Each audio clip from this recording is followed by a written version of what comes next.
Hello, and welcome back to another episode of Behind the Slate. I'm Jules Mercer, and I'm genuinely thrilled to have you with us today as we peel back the layers of something truly captivating. It's great to be here. And yeah, captivating feels like the right word.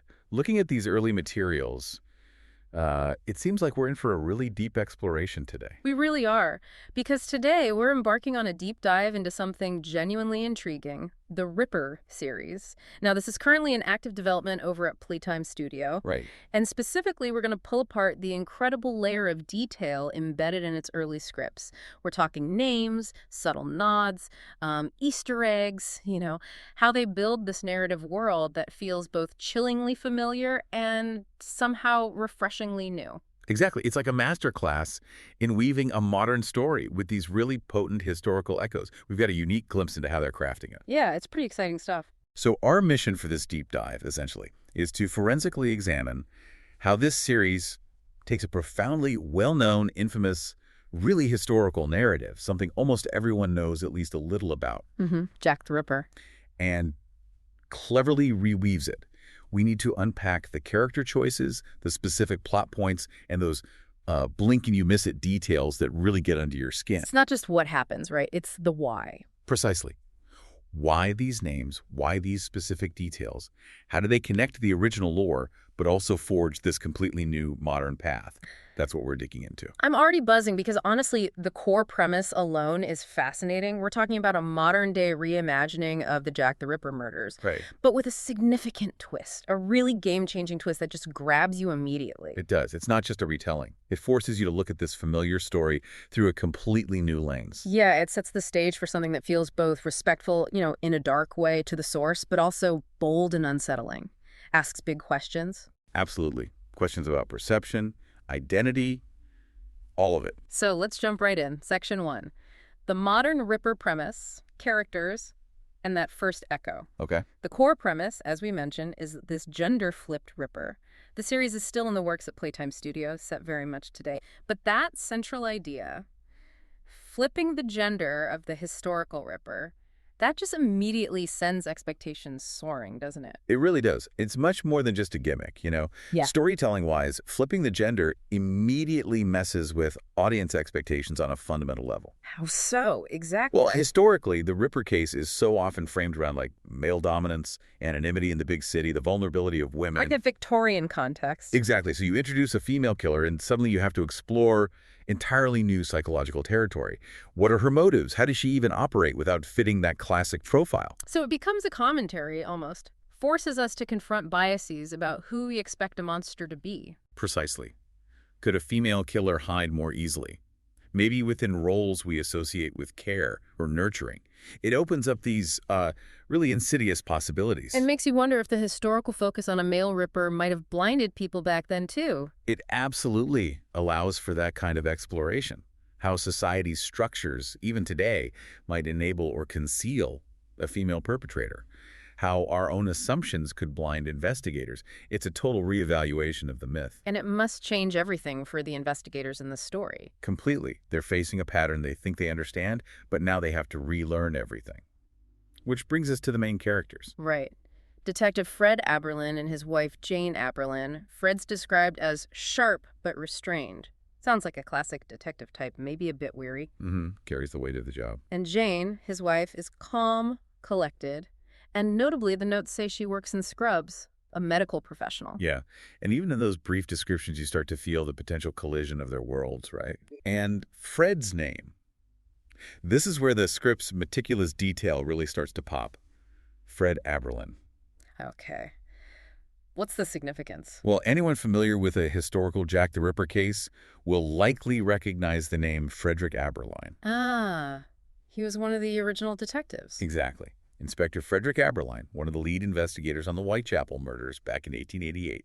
So this isn't just a casual nod. No, that's a direct link, a major Easter egg right there in the main character's name. It grounds the modern story right in its historical source. Yeah. It creates this immediate thematic connection. But is it too obvious? Like, does it only work if you know the history? That's a great question. It's always a balancing act, right? Yeah. I think here it works. If you don't know the name, fine, it's just Fred Aberlin. But if you do, It adds a whole other layer. a huge layer. It suggests this Fred Aberlin carries the legacy, maybe the burden, of his historical namesake? Is he destined to face the same terror, maybe even relive the frustrations of that unsolved case? It's like history is breathing down his neck from the start. Maybe he's the one meant to finally solve it or break the cycle. It raises exactly those questions. Is history repeating, or can he succeed where his predecessor didn't? It gives the character this incredible weight before he's even solved his first case in the series. I love that. It pulls you in on a different level, which takes us to episode 1, titled The First Cut. The cold open sounds intense. Rain falls steady and cold. It mentions trash in the gutters, a bus hissing past. Sets a really bleak urban mood. Very atmospheric, grounded, not glossy. It immediately tells you this isn't going to be a sanitized thriller. It feels gritty, kind of like you imagine Whitechapel might have felt, even in a modern context. And then we meet the first victim, Marianne Nichols. And here we go again with the names. Marianne Nichols. Historically, she was the first canonical victim of Jack the Ripper in 1888. Okay, wow. So it's not just the name, it's the order, too. Exactly. The precision is chilling. For anyone who knows the history, it immediately signals the path this series might be taking. It sets up this morbid expectation. Are they going to follow the historical sequence victim by victim? That is deeply unsettling. It's like a countdown you already know the steps to. Right. And the MO described in the script, it draws directly from the classic Ripper tropes, too. How so? Her throat is cut. Yeah. One arm is over her chest, palm open. The ME notes say it's deep, surgical, no hesitation almost. Elegant. Elegant, odd. And Walter, his partner, notes purse untouched, no assault. Fred says it's weird for a mugging. All these details point to that posed body, the surgical precision, the lack of struggle, direct references to the historical Ripper's signature. So it establishes the killer's style immediately. It's methodical, not random. It's a statement. Yeah. Calculated. And Fred's picking up on that right away. Someone knew exactly what they were doing. But then we get Jane's comment, Fred's wife. It's insightful, but also kind of creepy. What does she say? She tells Fred, talking about the victim, people like her. They get good at reading danger. Maybe this one looks safe. Ooh, yeah, that's a line that sticks with you. Coming from Jane, the medical professional. Right. What does that imply? It's a subtle, but really potent hint, even this early. Maybe it suggests she has some kind of understanding of the killer's psychology. Her comment about victims reading danger, maybe being fooled by someone who seemed safe. It could point to a killer who uses deception. Or isn't obviously threatening. Exactly. Or maybe someone who blends in. Given the gender flip premise, it definitely makes you wonder about Jane herself. What does she really understand about this? Is it empathy or something else? It plants that seed of unease about her right from the start, even though she seems supportive. Very clever. Okay, moving into section 2. The pattern emerges, names, threads, and shifting perspectives. The pattern really starts to solidify here. Episode 2 is called Thread of Truth. And the second victim is Annie Chapman. And again, Annie Chapman. Yeah. Historically, the second victim. So they're sticking to the sequence. So far, yes. This continued use of historical names reinforces that pattern, building the show's specific mythology. It makes you wonder, are they just following the blueprint, or are they setting us up to think they are before pulling a switch later? It keeps you constantly guessing, especially if you know the Ripper lore. It does. And the MO for Annie Chapman, again, consistent with the first. Throat cleanly cut, no sign of a struggle, purse untouched. And crucially, the ME confirms hand posed, palm up. Just like Nichols, ME says it was deliberate. That deliberateness, that posing, it's so ritualistic. It implies a very controlled killer. But this episode introduces something new, something tangible that shifts things. What's that? A clue. A literal red thread found near Annie Chapman's body. A red thread. Okay. And the forensic tech gives details. Synthetic surgical thread, it's dyed red, used in trauma closures, mostly field use or ER kits, and specifically standard issue in some combat medic packs. Whoa, okay, that's huge. That's not just a historical echo like the names, that's a physical clue. Exactly. It's a meticulously crafted plot device. Right. It's forensic evidence that immediately starts to narrow the focus. Towards medical or military. Right. The surgical thread points to the medical field, which, makes us think of Jane again, maybe others at her hospital. But the combat medic pack detail brings in a military angle, too. And it's red. That feels significant somehow. Visceral. Definitely. It's a specific, unsettling detail. It anchors the killer in a modern context with specific skills or access. And while this is unfolding, Fred's struggling, right? His partner, Walter, says he's doing the quiet spiral. Yeah, you see the toll it's taking, the precision, the historical echoes. Ah. It's getting to him. But Jane, how does she react in this episode? Well, there's a scene where she's slicing vegetables with clinical precision. That description alone is kind of chilling in context. Mm-hmm. And her dialogue, she tells Fred, you don't get numb. You just learn how to hold the pieces tighter so they don't shake loose. Wow, that's heavy. Could be about coping or something darker. It's beautifully ambiguous. And when Fred asks what kind of person could do this, she says, someone who doesn't see them as human. Coming from a medical professional, that insight feels different. Like she understands dehumanization, maybe? It hints at this unique, maybe disturbing insight into the killer's mindset. Her clinical perspective, her talk of damage, it all resonates with that surgical thread clue.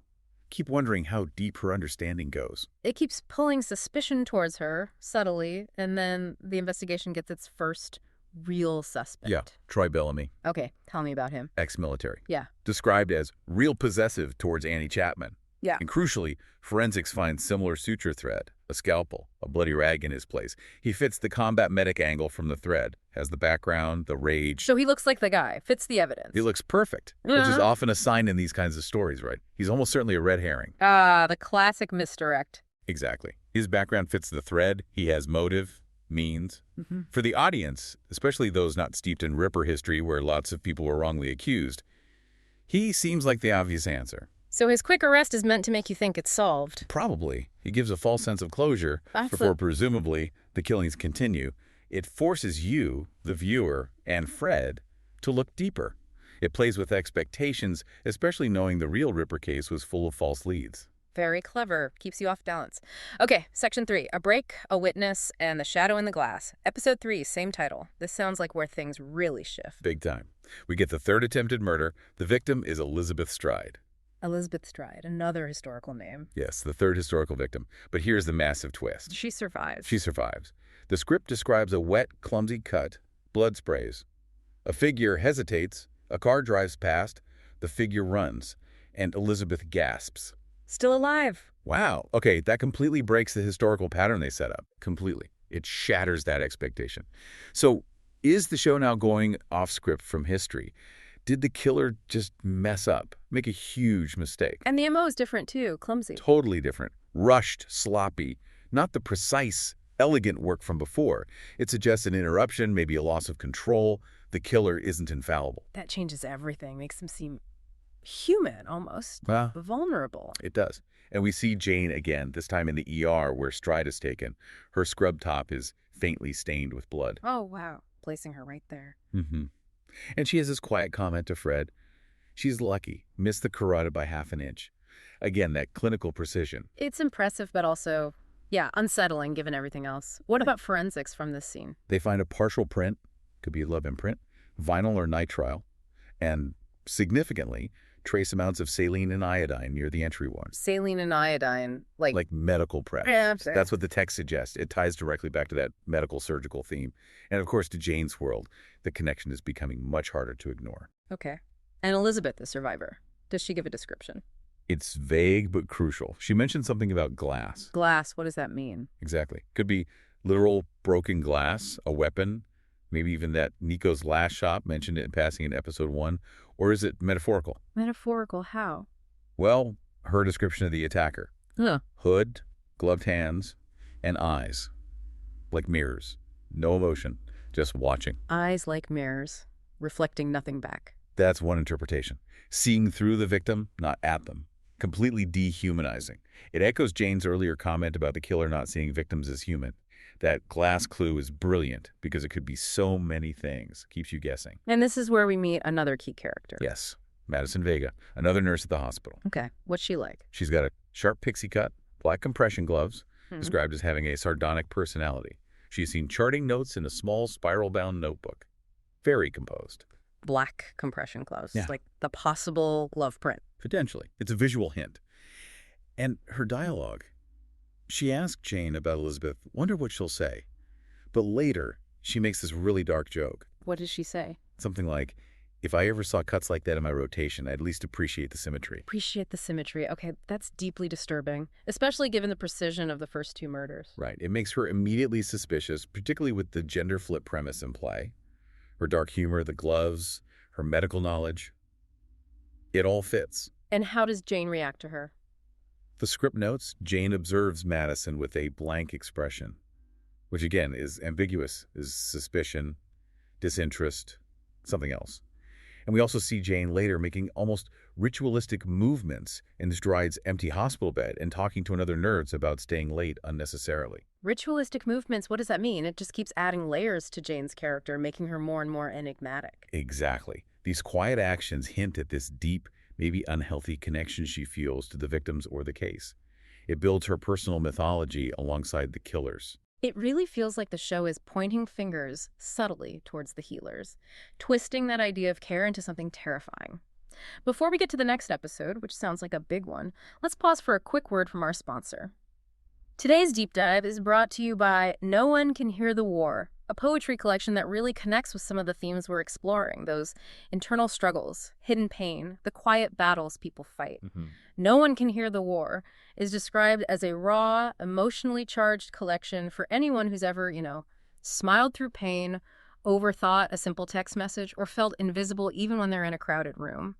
It's written in this really interesting format in English, we say, but in poetry, we say, exploring things like anxiety, depression, grief, trauma, and just the quiet resilience it takes to keep going. Sounds powerful. It does. The description says, this book won't tell you everything will be okay, but it will tell you you're not the only one who feels this way. And sometimes that's enough to keep going. You can find No One Can Hear the War available now at www.lulu.com/spotlight Jason Wright writes. That's lulu.com/spotlight Jason Wright writes.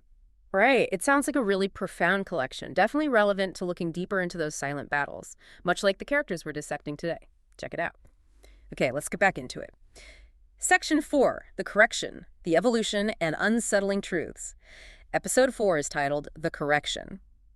This sounds like a direct response to Stride surviving. It absolutely feels that way. The fourth victim is Katrin Eddowes. Another historical name. So back on track with the sequence. Back on track. And Fred's reaction tells you everything.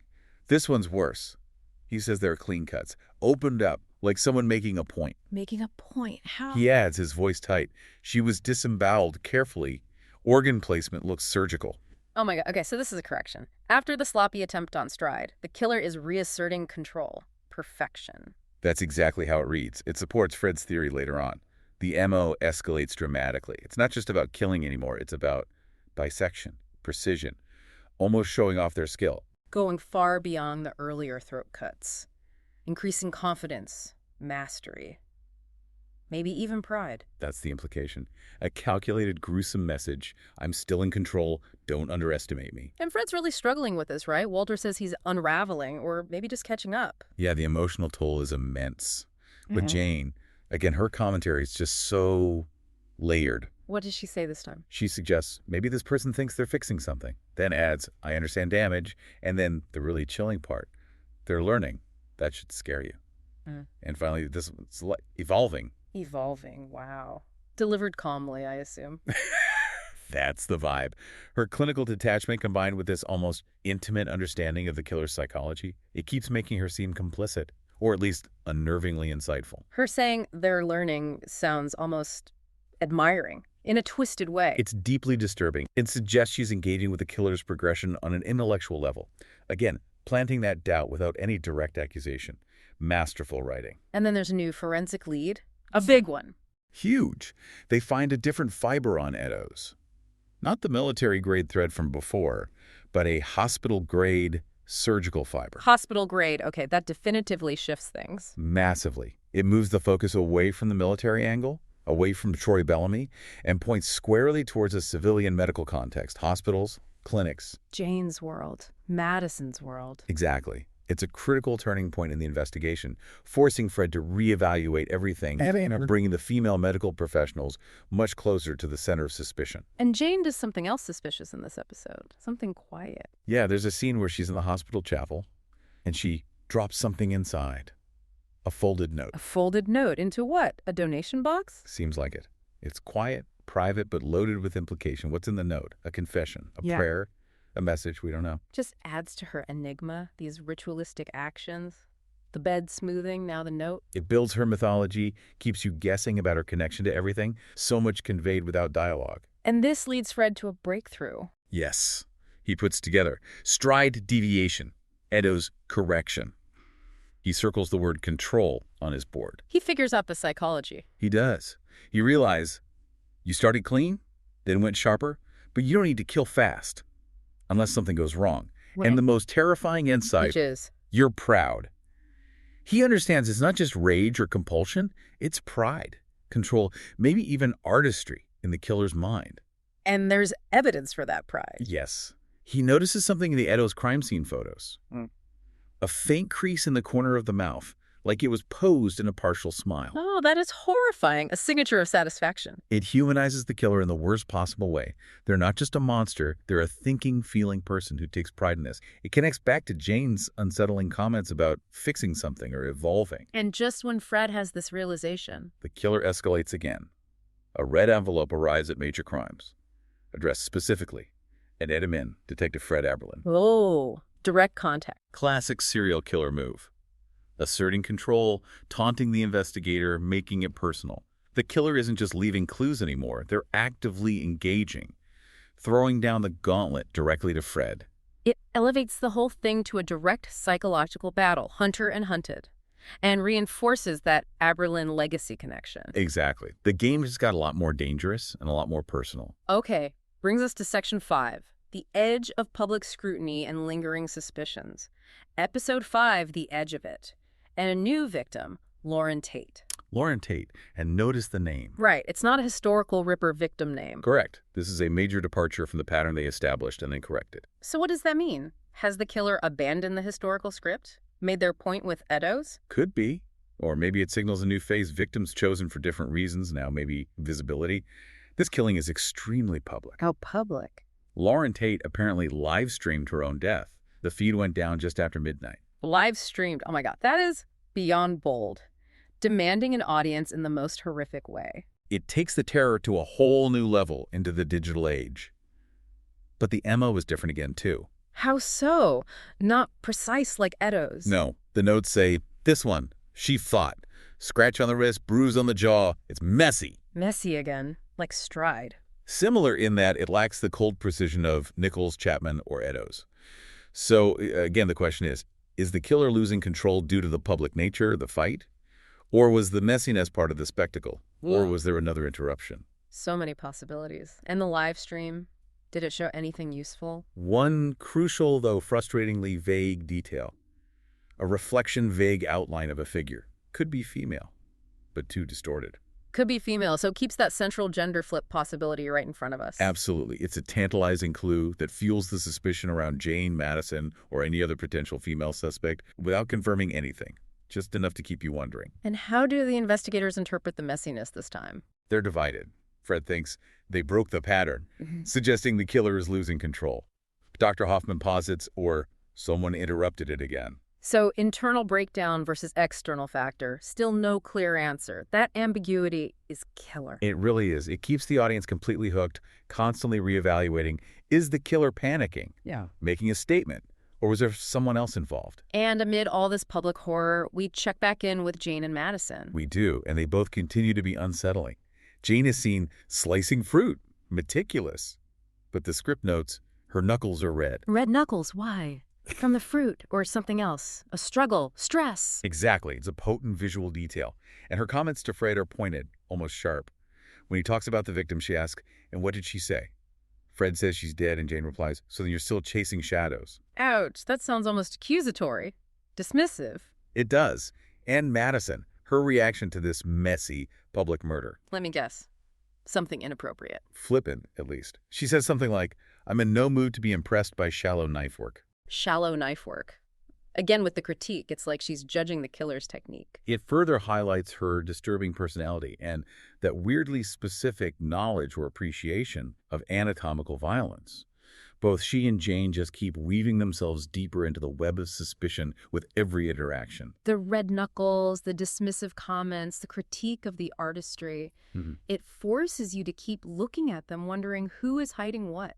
Wow. Okay, what an incredibly detailed look into just the early stages of this Ripper series. It's really stunning how much story is built, not just with the big plot moves, but in those tiny microscopic details. Absolutely. The intentional naming, pulling from history, sometimes inventing the Easter eggs, the ambiguous lines, it all creates this incredibly dense, layered narrative. You're constantly on edge. And you really see how the writers are using those elements to play with us, the audience, Yeah. especially if you have that historical knowledge. Oh, completely. The historical names are like guide rails. But are they guiding you correctly or leading you into a trap? Every choice feels deliberate.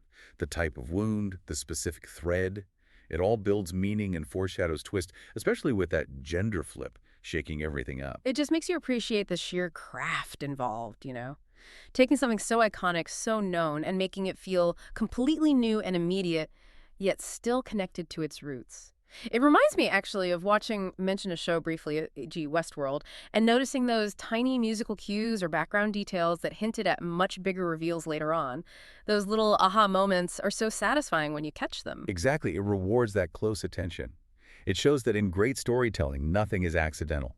The smallest detail, like a name or a type of fiber, carries immense weight. It weaves this intricate web that keeps you leaning in, trying to piece it all together before the characters do. It definitely makes you want to pay closer attention the next time you start a new series or book. Look at the names, listen to the offhand comments. They might be the real keys. My final take is just that. These details aren't just dressing, they are the story in many ways. They build the world, the characters, the suspense. I agree.